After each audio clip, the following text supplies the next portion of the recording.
we all have an obligation. When I read the statistics on unemployment, I want my people to stay employed. I want to be able to offer them a good livelihood, and that's going to happen if we're busy. So we're determined to be compliant and encourage everybody else to go on that journey, because Sydney needs to come to life again. But we just need to be cautious. This is the Deep in the Weeds podcast. I'm Anthony Huckstep.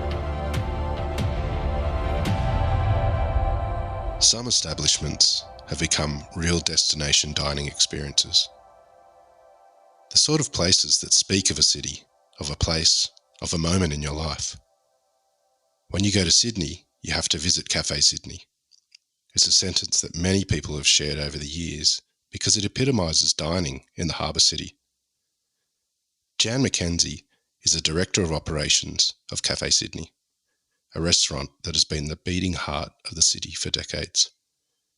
Jan, what's it been like running one of the city's most iconic venues for so long? A multitude of emotions, actually. It's been challenging. It's been enormous fun. It's from the get-go, it was destined to be a challenge, but we're fortunate. We've got a fantastic team of people here and great determination, and we actually have a very clear vision and a very clear set of values that we instigated from the very beginning about what we want it to be. And I mean, obviously, like any business, we review those often, but we pretty much stay with the values that we've set. Can you paint a picture of the venue, the size? How many people do you get through there, and what's the scale in regards to staff? Look, generally we have about 140 staff. Wow. And at this moment we have 100, I think we're 131. And so we're, that's been a very challenging process for us, because, when it first happened, we were like, oh my God, what are we going to do? And then JobKeeper has been amazing. There's no two ways about it. It's been incredible. But we, like everybody else, we have our section of people. We have our skilled sponsored team of people, and we also have a quite a significant group of temporary visa people. So that's been challenging for them. We've been lucky with that group, because the temporary visa people have actually been incredibly nimble, and they're a very agile group of people, and many of them have gone off and got other jobs. Some of those jobs have come through James, or through coming through Café Sydney, but there's been a whole team of them have gone off and got other work. The skilled sponsored people, they're the tricky people, because they only can work with who they're sponsored for, and so that's been difficult. So it's been emotional for a lot of people, but we've just, our whole thing was just to keep everybody connected and to keep talking to everybody, and to be ready to financially dig deep if necessary to fund those people, because you can't just put them out on a limb. And also to be able to, for everyone to be able to, take whatever leave they wanted, buy it out and get money, and just keep it all going for people. But they're all back now. When a pandemic first impacted the restaurant and what you do, what were your thoughts at that time moving forward with a restaurant that's, in the centre of the city, that was sort of emptied out of people, and, no tourists coming in as well? Well, our clientele it's very much corporate, and so we instantly felt it. And it was interesting in the last sort of couple of weeks where, the social distancing happened, and we started to instigate all the necessary requirements. What we found ourselves with was, we've actually found ourselves with a lot of families and groups of friends, and it took on a new life of its own, because a restaurant feels quite different when you've got, your corporate clientele, and then when you end up with a lot of families who felt quite comfortable being with each other, it was a very different vibe, and it was lovely actually. It had a very nurturing and very warm finale. What's this period been like for you as a restaurateur? You've been doing it for a little while now, with a wealth of experience. What's your sense in regards to the restaurant and the landscape that we're currently in?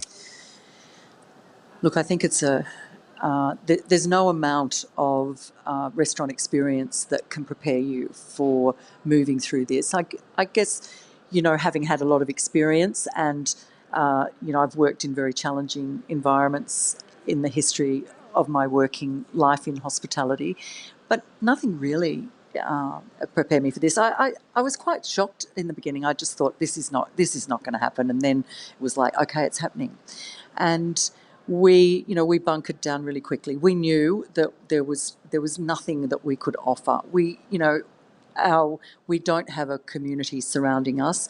We're a CBD restaurant, and fortunately, we actually don't rely on the tourists. The tourist market is a very small percentage of our business, but our corporate clientele, we value them enormously. And so we realised that there was nothing we couldn't do takeout. We were in Customs House has been closed. They closed a few days after. Once we were leaving, they decided they were going to close, which I thought was a good thing. And so there was no way that we could, cook anything or have people coming into Customs House. And so that wasn't a notion. So we really mothballed. We totally shut this business down. And everybody has been in stand down. There's been 4 people that have worked through the period. How have you felt personally through this period? I've felt a mixture of things actually. I've been quite emotional, I must say, but I am that woman, an emotional woman, and I felt I am, but I've also felt in many ways I've reconnected with many aspects of the business. So I immediately diverted several emails to me. I had reservations, I had marketing, and I had functions and events coming to me, as well as my sort of email thing, and then just trying to get that whole JobKeeper, getting that off the ground was, that was a little bit tricky to understand in the beginning, but we mastered that. And then I had everybody calling me, and then ironically, I've had a number of brides wanting to get married here next year, and I've had all sorts of conversations with people. I've had great conversations with people. So it's been quite grassroots, and I've actually just come off the functions email and functions phone today, doing that, and that is really gaining momentum, which is exciting. And so I feel like I'm more across. We've done lots of Zoom meetings, and we've had lots of brainstorming and lots of dividing up into groups of who's going to take care of those people, and putting ourselves really into silos with groups of teams of staff, so that everyone was just a fingertip away from us at all times. Can you tell us about those early days with Café Sydney, and do you have any interesting stories that are really integral moments of the restaurant since you've had it? Oh, look, I think Café Sydney, I don't know, it's one of those big beast restaurants where it's got so much going for it. And when I first arrived here, I was talking to a food journalist, and there'd been a lot of criticism of Café Sydney when it first opened, of the food style and this and that. And, in that time, there was only a handful of big restaurants. So people were, guests were used to the real fine touch of that person who is looking after you. They're going to look after you through the whole experience. And in a big restaurant, that doesn't happen. And you work really hard in a big restaurant so that, that the waiter who's looking after the table is connected to the table, and then all the auxiliary staff sort of come and go. But so that was a really big thing, changing how people viewed a big restaurant. And I guess I realised when I got here that, I was coming to Sydney. I'd never lived in Sydney. And, I'm Australian, but I'd been living overseas, and I was pretty excited to be coming back to Sydney. And I'm fortunate. I can look out right now and look out at the harbour.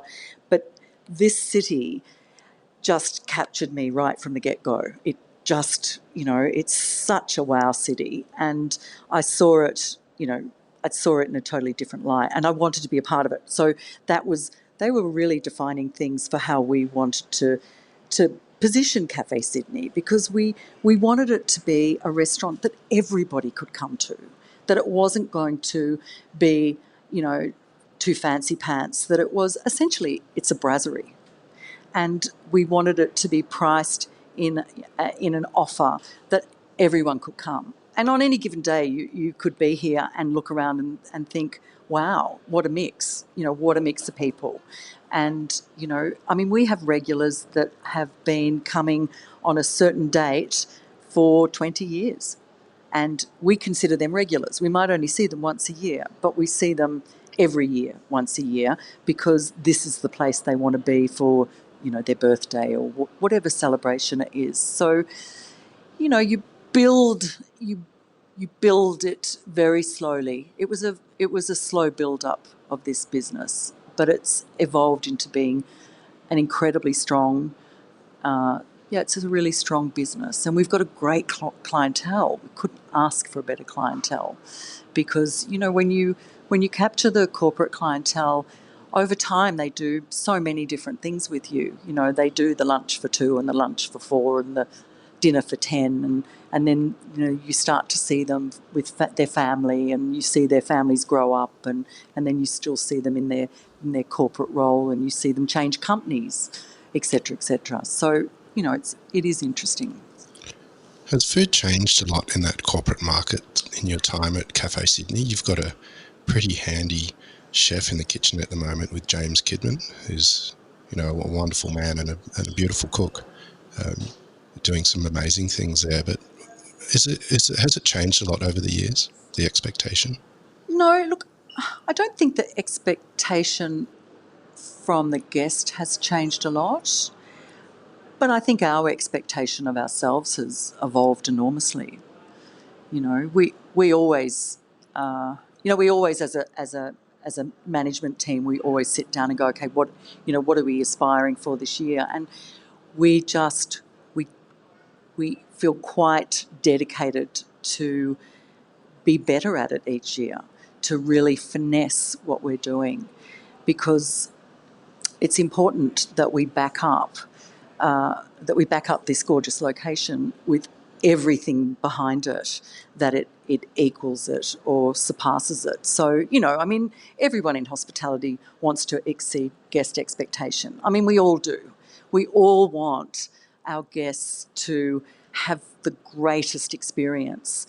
And when you've got this harbour in front of you, you really do have to have a commitment to back it up. So, yes, the food's great. James runs a very, very slick kitchen. It's tight. He also has a great rapport with all of our suppliers. He's adored by them. And that helps, because they come to him and, they want to talk about product, and they want him to try things, and they want to introduce things. And, if you are a sheep farmer down south and you get into this business, then we're pretty much going to take all your sheep. So people, it's a fantastic thing, the volume that we've been able to achieve year on year, because it really supports a whole range of producers. So he garners those relationships. A little earlier you said that it's important for you to back up the location with an offering that matches it or exceeds it. How does that translate on the plate in the circumstances that you're in? What's the process been of what the food is going to be like moving out of a pandemic for Café Sydney? Well, we've had there's been many conversations about what that's going to look like. And one of the things that we decided was that, we had several conversations, but there wasn't, we're opening with a new menu. But that's very seasonal driven because, what was on the menu in March is not around now. But, we need to do a menu that's going to translate for the type of volume that we do, and that the integrity of the dish doesn't lose because of the volume. So a lot of our food is very preparation intensive. So the technical part of the food prep sort of speaks for itself, and the actual execution of getting it out is very considered so that we can expedite in a really slick fashion, because no one wants to wait. A corporate lunch does not want to wait. So there's a lot of consideration in the menu planning of how it's all going to do the sort of volume that we're going to do. And, right now we will open, and, for this period, for this first week, we will be able to do, 50 people indoors and 50 people on the terrace, and the weather's going to be perfect, I hope.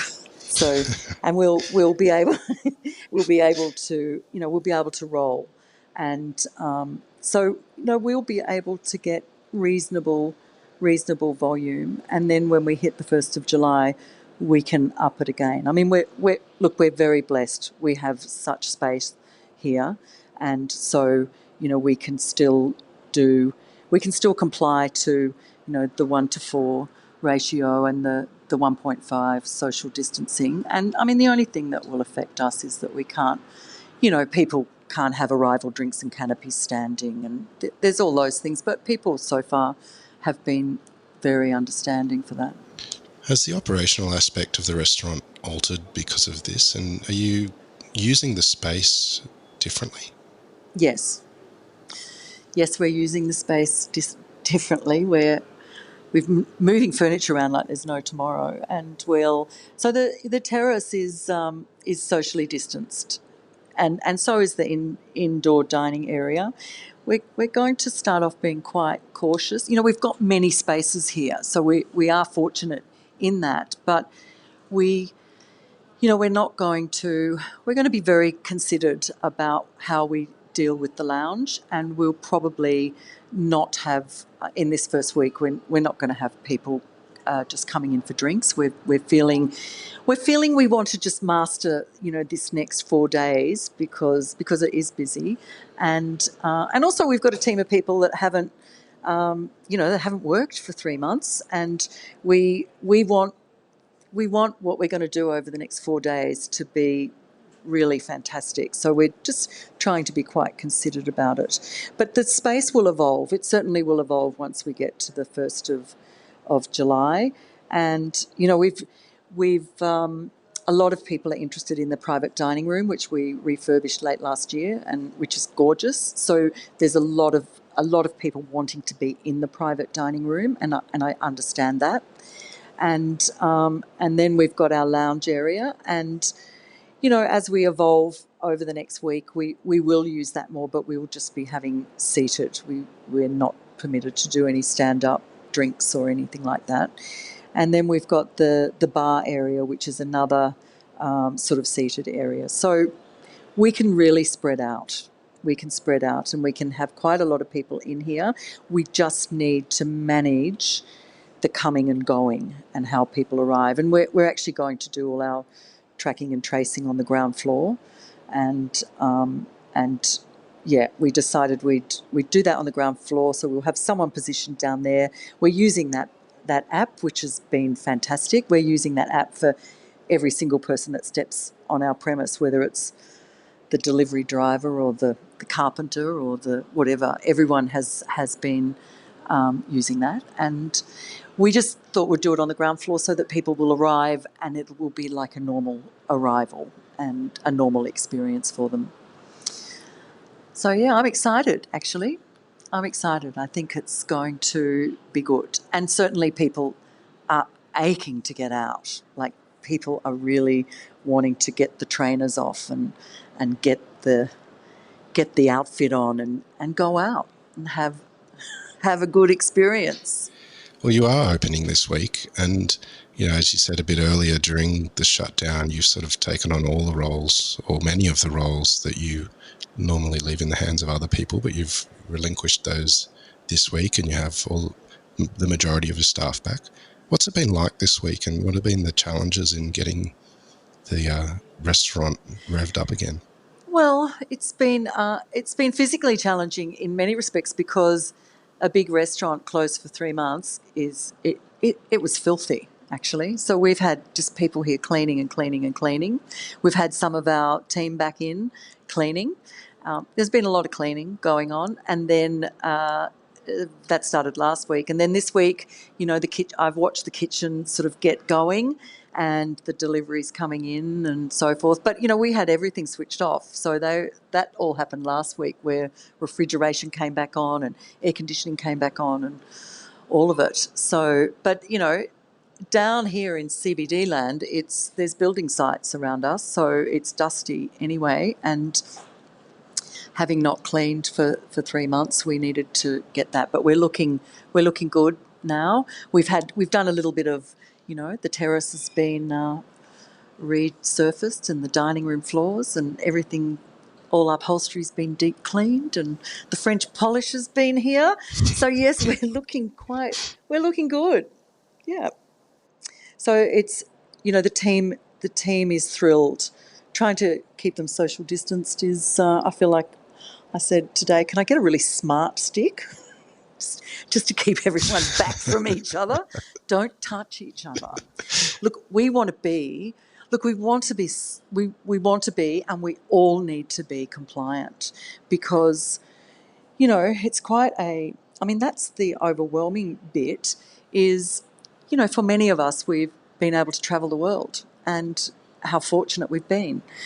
And so I look around me, surrounded by all these fabulous young people, all wanting to take the world on, and the world has shifted. And so we all have an obligation to make sure that they have safe passage in the next chapter. We certainly don't want, when I read the statistics on unemployment, I want my people to stay employed.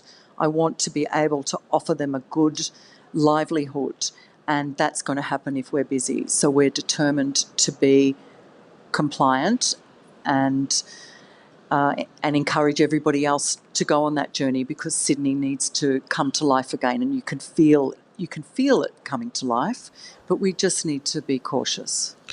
Just on those sort of young workers that may be disillusioned about the future of their careers due to these circumstances, what sort of conversations did you have with your staff to give them morale and provide to make sure that they know that there's a clear career path for them moving forward? There has been endless conversations, and I've tried to. I've been writing a lot, actually. To the whole, I've got them all on a group email, so I've been writing a lot, and I feel an enormous responsibility for them to feel supported. And look, most of them are quite independent, but they honestly know that they can come for anything, and whatever we can do to make this process easier for them, we will. But it is challenging for them. It's challenging. We've got, we're a mixed bag too, Culturally, we're a mixed bag, which is fantastic. And then we've got our students, and that's a whole new world for them, because, they're all online learning now. And it's challenging, and also the whole prospect of them perhaps, wearing this enormous debt of what the country's gone through. That's challenging. So we need for them to, they're hungry to learn. We need to just give them everything we can give them, and we need to make them feel as secure as we can. They, for us, they are at the coalface of our business. They represent us, and we're just trying to lead them and inspire them, and to be really clear about what we stand for and what our values as a business are, and that we want them to come on this journey. But we also, I mean, one of our words we've been using is like we just all need to be incredibly agile and organic, because this is just going to keep changing. And so we all need to just keep rolling with it and supporting each other and being united. I mean, the way we're looking now, we will get everybody up above their, up above their JobKeeper money very quickly, which is what we want. We need for them to be back earning, and we need for, we're hoping our clientele will, of course, reward them accordingly with gratuity. We need for people to be thinking about gratuity. Those two words that you've been using with your staff, which is to be agile and organic, that really sums up, what's been happening across the industry in response to this. What has impressed you about how the hospitality industry as a whole has reacted to the crisis? I think it's been totally inspiring to watch how people have been able to, I'm not going to use the word, but evolve into new things and find adjunct businesses within their business to do. There was a moment where we all went, what are we going to do? What are we going to do? We need to do something. And it just really wasn't possible. I have the most enormous respect watching what Neil's done. I just, feel overwhelmed with respect for, the role that he's played has been incredible. Really commend it. I think a lot of people are just trying to keep focused on how they're going to reopen. And, the reality is that some people are not going to reopen. And I think that's tough. That's really, really tough for people. You know what hospitality's like. The margin is low. The work can be thankless. The camaraderie is immense. And, what hospitality people do for the community is so, so significant. It's significant. I don't think people quite, or maybe they are now, maybe they're starting to realise the role that, that hospitality, from like across the whole sort of spectrum of hospitality, what it does for the community. Whether it's just going to your local hole in the wall where you get a coffee, or, through all the things, all the different bits of it, it's immense and it impacts people. I mean, I've been, we have a number of cultural partnerships, and one of them is with Sydney Film Festival. I mean, look at how they've turned themselves around. What a hard task for so many of them, and our friends down the road at the Opera House, like, how is that going to pan out? When are we all going to be sitting listening to live music?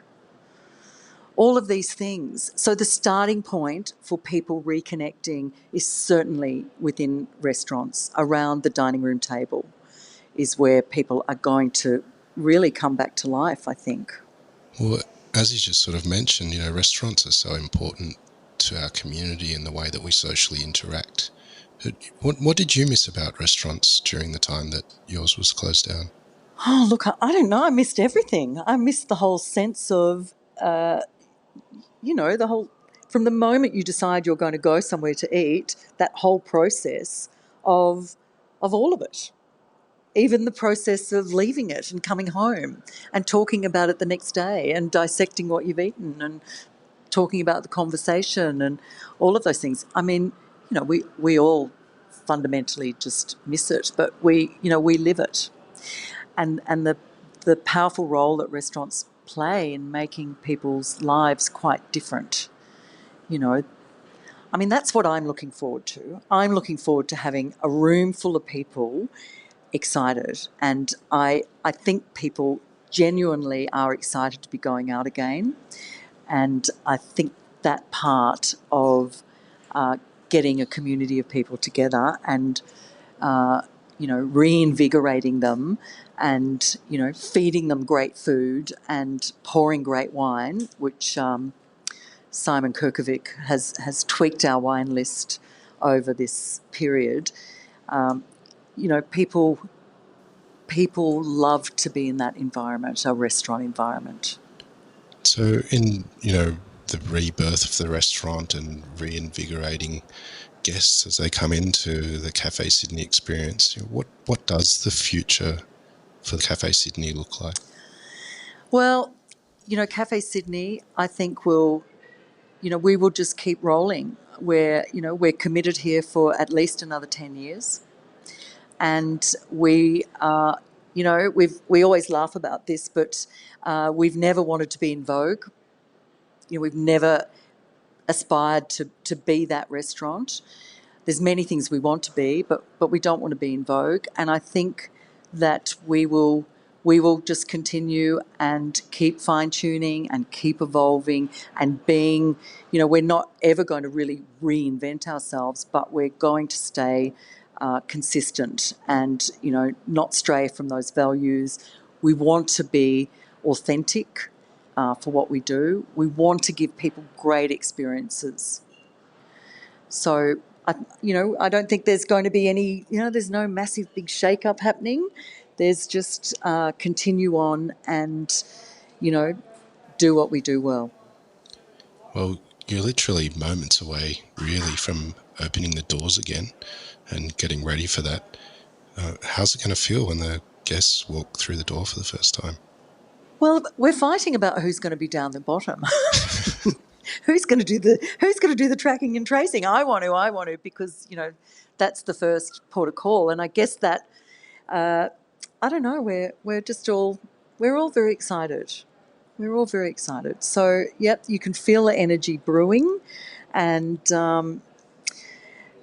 I think we'll definitely be having a big team briefing again. We've done loads of briefing this week, which is exciting because you don't often actually get time to do what we're doing. Is getting everybody together and, everyone together involved in training and involved in tasting. And so they are all across everything that's happening. And when everybody gets in uniform tomorrow, and I think I might have to wear a heel, it's going to be momentous, actually. It's going to be momentous. You never think you're going to have to reopen a restaurant again like this, but it's going to be very exciting.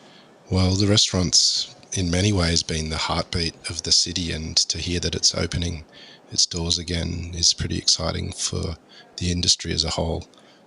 Thanks for joining us today, and please keep in touch. We'll no doubt catch up with you down the line and see how the restaurant's tracking.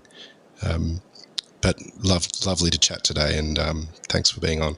Thank you, Anthony. I think it's fantastic that you've done this podcast, and I've listened to many of them, and they have been truly inspiring, because just to hear how everybody's feeling, and it's been a great, honest outpouring from the hospitality industry. I think it's commendable. So thank you very much. Thanks, Jan. Talk soon. This is the Deep in the Weeds podcast. I'm Anthony Huckstep. Stay tuned as we share the stories of Australia's hospo community, suppliers and producers in search of hope during this pandemic. Special thanks to executive producer Rob Locke for making this all happen. Follow us on Instagram at Deep in the Weeds Podcast, or email us at podcast@deepintheweeds.com.au. Stay safe and be well.